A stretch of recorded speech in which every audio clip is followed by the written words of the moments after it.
So far, as of when I'm recording this, Donald Trump's prediction that he would be arrested on Tuesday, today, has not yet been proven correct. Obviously, that could change, but doesn't seem to be the case that it will, again, as of when I'm recording this. And still based on the actions we've been talking about over the last weeks from the Manhattan District Attorney's Office in regard to this case, seems to be that charges are coming very soon, likely this week. But again, specifically, Trump's prediction of Tuesday is not yet correct. But while we wait and watch for that indictment, I want to talk about the Republican response we've seen to this. And it's what you would expect. It's all political persecution and a witch hunt and George Soros this, George Soros that. And this is not even a case that should be investigated. It doesn't matter.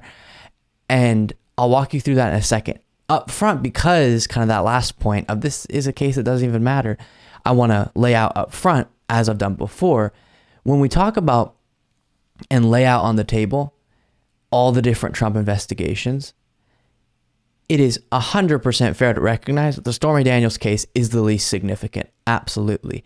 And if I had to pick one area where Trump's held accountable, it wouldn't be the Stormy Daniels case. But because we don't have to pick one, and I think especially from the Law and Order Party, as the Republican Party purports to be, you would think it would be a fair belief to hold that, hey, if there's a violation of the law, even if it's not the ones in regard to Trump trying to overthrow our democratic process, should be investigated.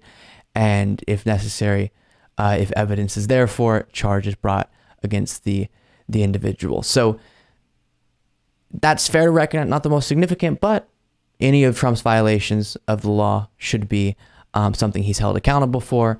And that doesn't seem to be a sentiment that many Republicans share. First, here, starting with Kevin McCarthy. America, it should be equal justice. This was personal money. This wasn't trying to hide. This was 7 years ago, statute of limitation. And I think in your heart of hearts, you know, too, that you think this is just political.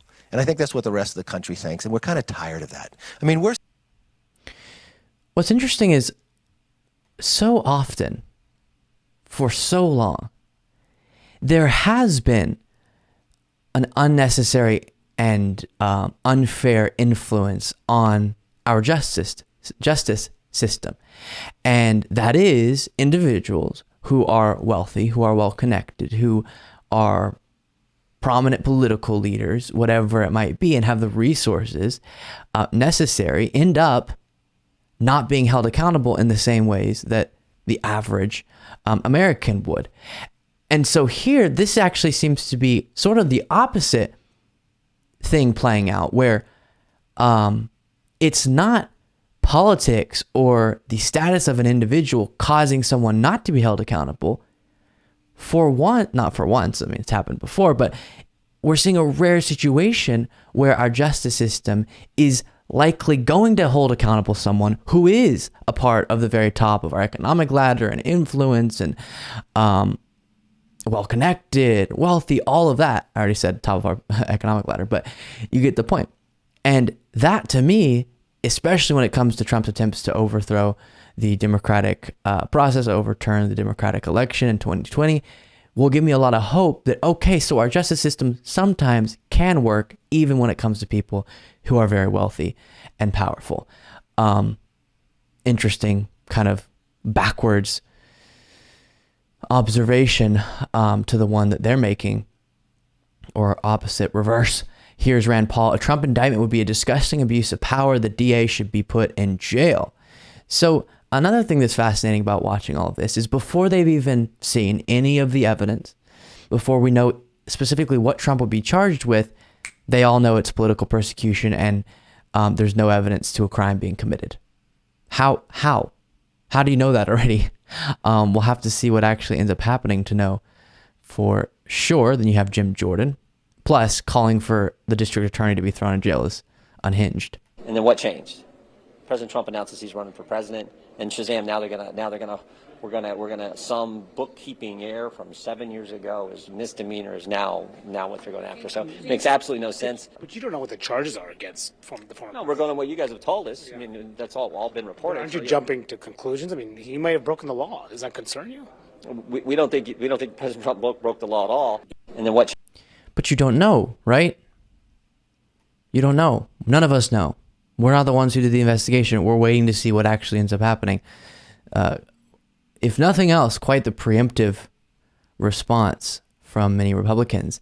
And then here is what House Republicans seem to be planning to do. House Judiciary, this is from Politico, Chair Jim Jordan and senior GOP leaders are preparing to demand testimony from members of Manhattan District Attorney Alvin Bragg's office amid reports of an imminent indictment of former President Donald Trump.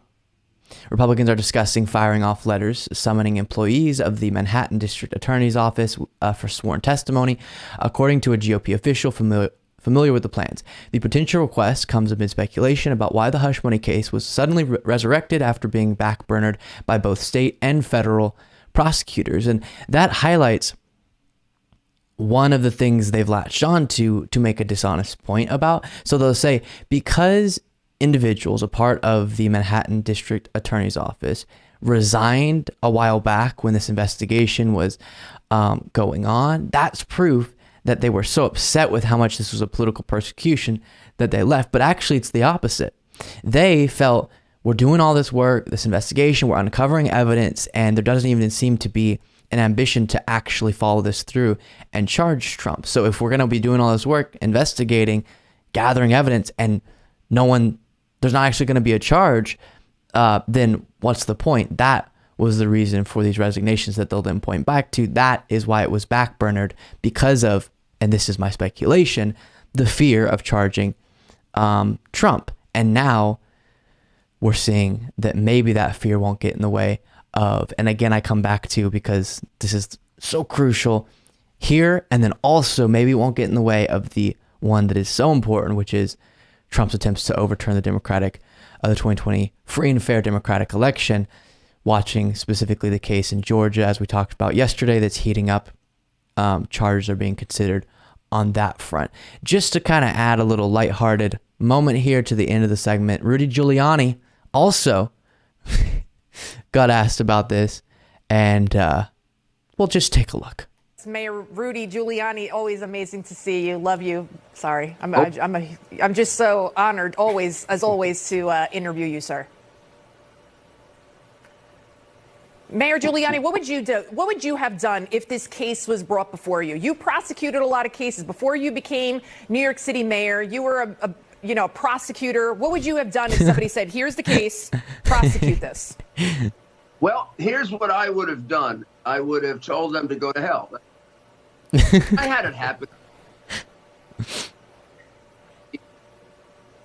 looks like we're having some audio issues there.